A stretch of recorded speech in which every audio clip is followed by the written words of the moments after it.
defensively with the injury to Joe Gomez? Have you got a time scale on Joe? No, not really. But I can confirm that he's not available for tomorrow evening. Have you been able to speak to Ibu further as well? Just wonder how he's doing. Yeah, of course. I spoke to him. And if you know why he's not here, of course we both know that he's having a hard time. But I'm hoping and expecting him back soon, but also not for tomorrow evening's game. Obviously, you still got Andy Robertson with you. What is the situation regarding his future now? And if he does stay in this window, the fact that there have been discussions of him possibly going in this window, does that mean this is his last season at Liverpool? Well, a lot of questions in one. But Robbo is part of the team tomorrow evening, and he's been part of this squad, of this club for so many years. And happy to have him. Good that he's available, because that's something that's quite important for us at the moment, to have players available. And yeah, he will be part of the team, and nothing happened from my side. Is he definitely staying in this window though? It's hard to say anything definitive in this world we are in, but I expect him to stay. Yes. Yeah. Arne, just finally for me, on the one hand, you've got the opportunity to seal your place in the last 16 of the Champions League, having beaten the likes of Atletico, Real, Inter Milan away, Marseille away. On the other hand, of course, the defeat at the weekend saw you slip out of the top four in the Premier League, which has led to further scrutiny. What do you feel you have to achieve now this season to kind of quieten the outside noise? No, I think it's going to be really difficult to quiet the outside noise with the position we are in the league. So even if we win a few games, every loss or every disappointing result will start the noise coming back again. That's what you can expect if you started the season as we did. Not started, but at a certain moment with so many losses.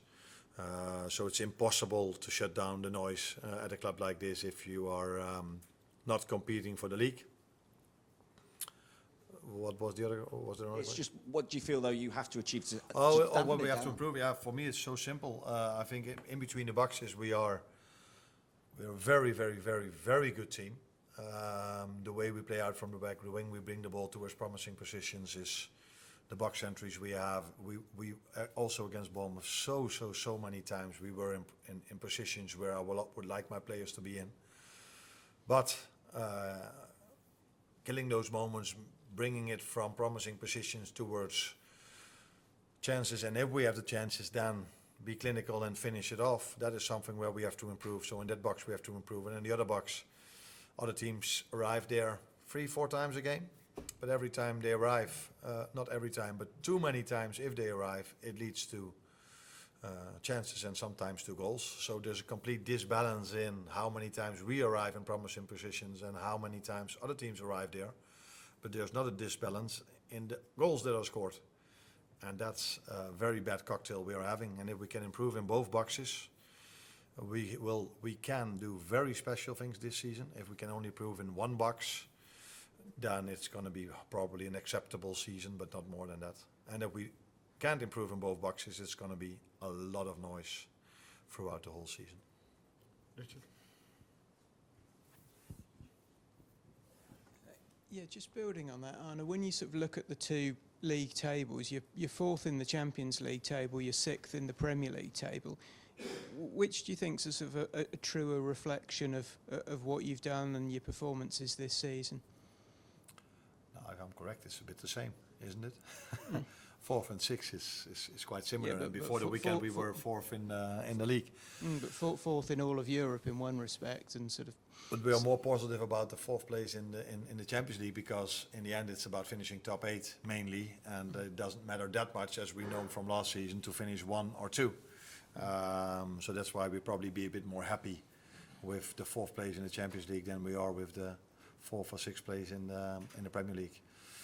Is there a big difference between us in both leagues? No, I don't think so. I think the biggest struggle we have is that we have to play in both leagues, which is what we want, by the way.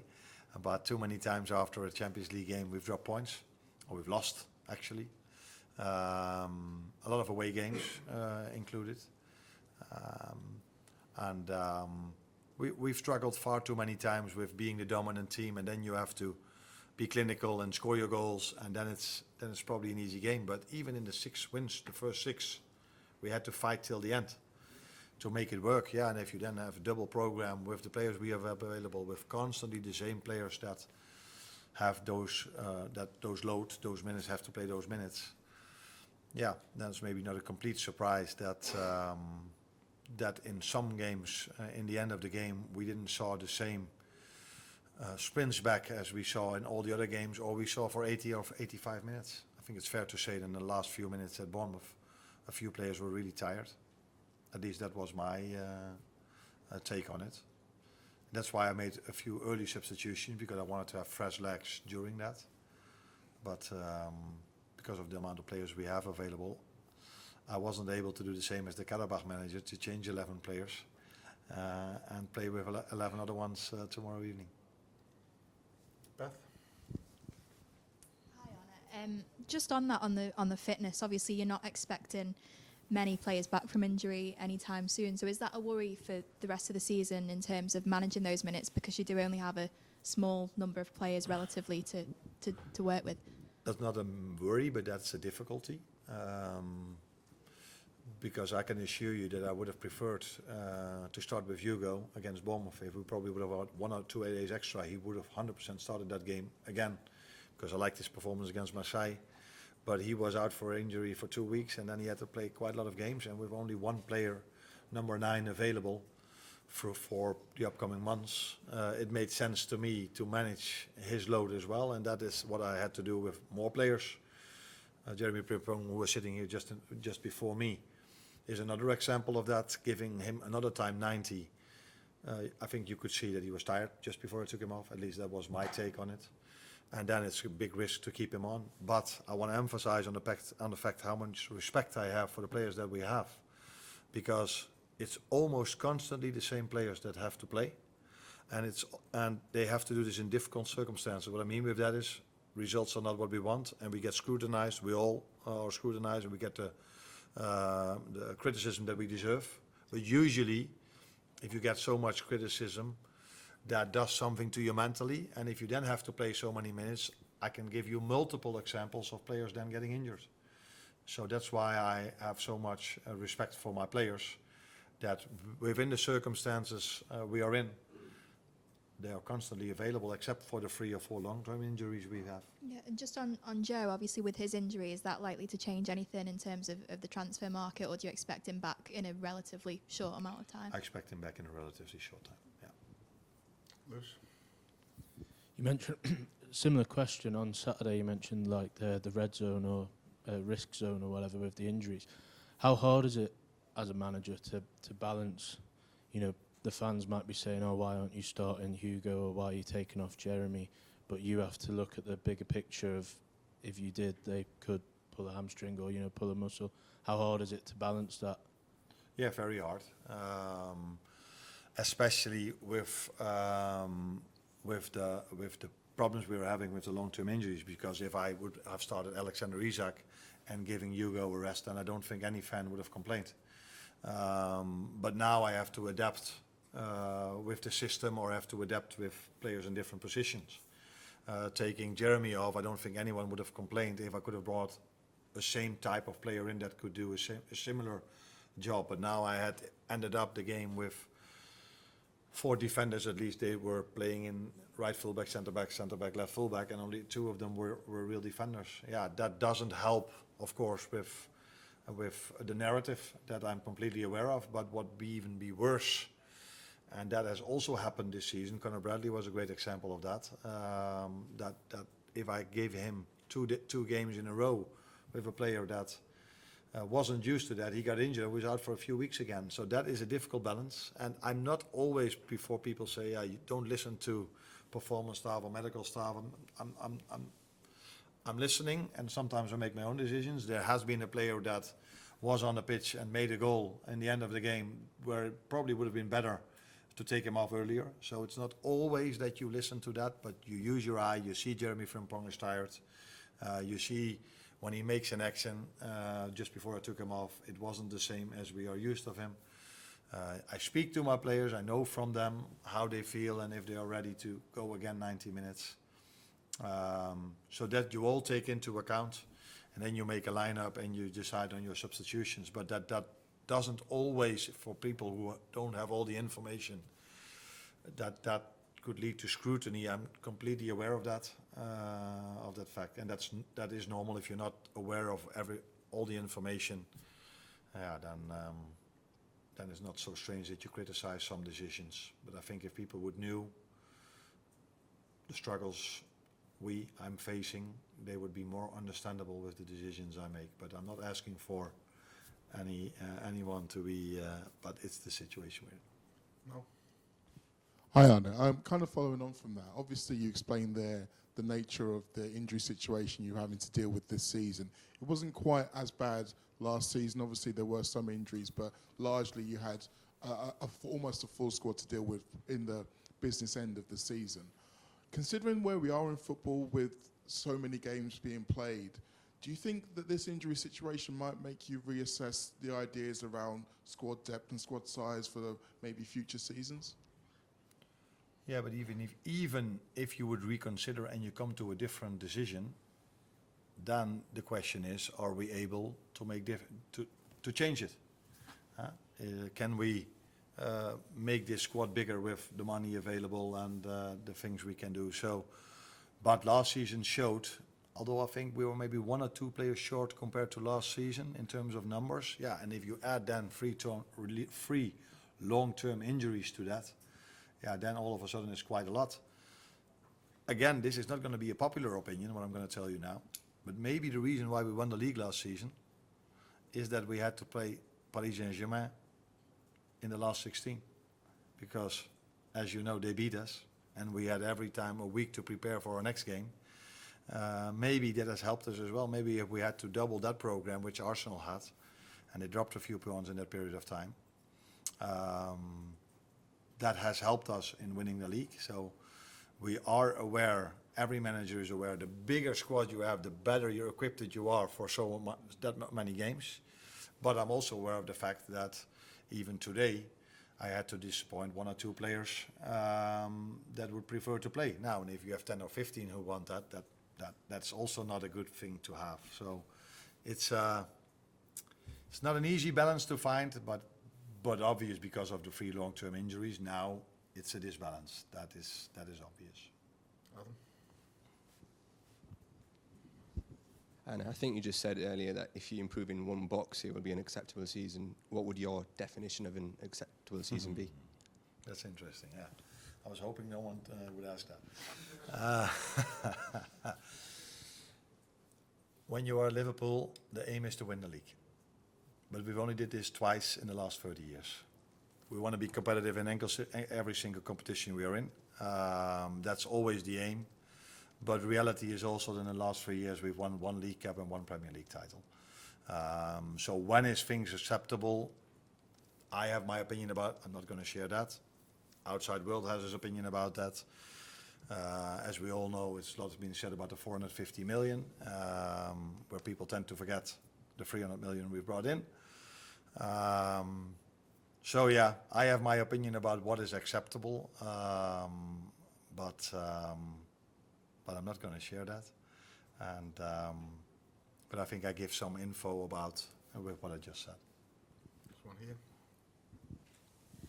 Karabakh have had success against big European teams. Which aspects of their play are hardest to prepare for?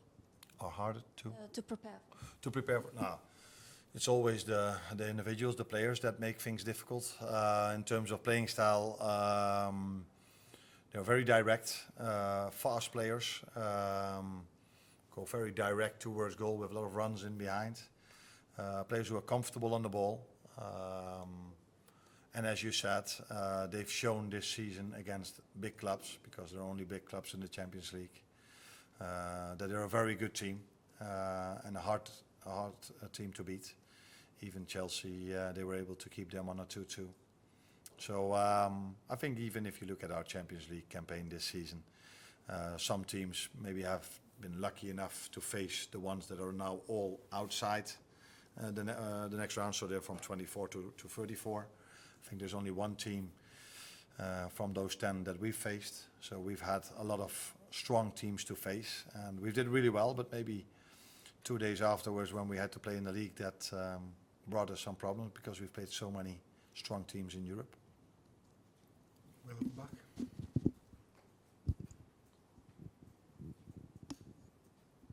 Hi, Arne. Given the number of defenders you've got, Wataru Wenzo, I assume, is an option tomorrow like he was at Bournemouth. Is he ready to play successive games and maybe on Saturday as well? He might be needed against Newcastle, given that he's not long back from injury. How's his fitness and how's he been behind the scenes this season? Because he hasn't had a lot of football. Yeah, that is interesting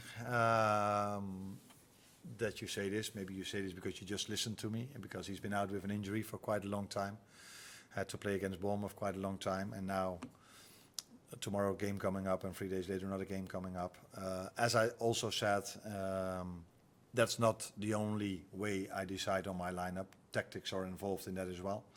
And it's for sure that at centre back tomorrow there will not be a centre back.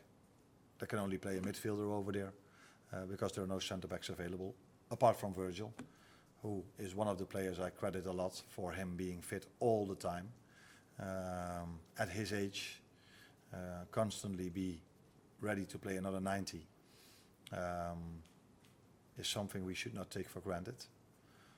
Coming back on what is acceptable for me, I can say if we improve in both boxes, I think we're able to win something this season. So, and if we only improve in one box, it's going to be really difficult to win something this season. Last one over here. Just speak to the mic.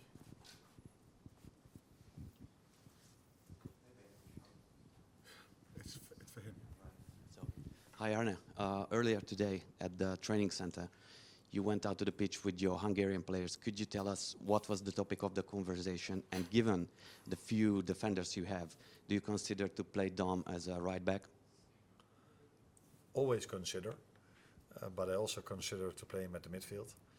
And the two Hungarians are usually the first one to come out. Yeah, indeed. Yeah, indeed. Is there a reason for that? I should ask you that. No, I mean maybe it's typical Hungarian, but the two of them are always outside, probably as the first two. Yeah, we spoke a bit about Karabakh, about tactics, about what we wanted to do tomorrow before I spoke to the rest of the team, and the challenges that are ahead of us and challenges in terms of Karabakh. So we spoke about that with the three of us. So what about Dom? Do you consider to playing him as a right back, given that as I said, you have so few defenders? I consider him for every position almost. But we will wait and see. Jeremy Frimpong is there to play as a fullback, but he can also play as a winger. But on the right wing, I also have Mo Salah. So I have two options for the right wing to play, and one option with Jeremy as a right fullback, but if we include Dom or Curtis, then all of a sudden I have three options to play at right back. So, but we both agree on the fact that he's best playing in the midfield, and the two of us definitely agree on that. With the two, I mean Dominic and me. I don't know what your opinion is, but that's ours. Thank you. You're welcome.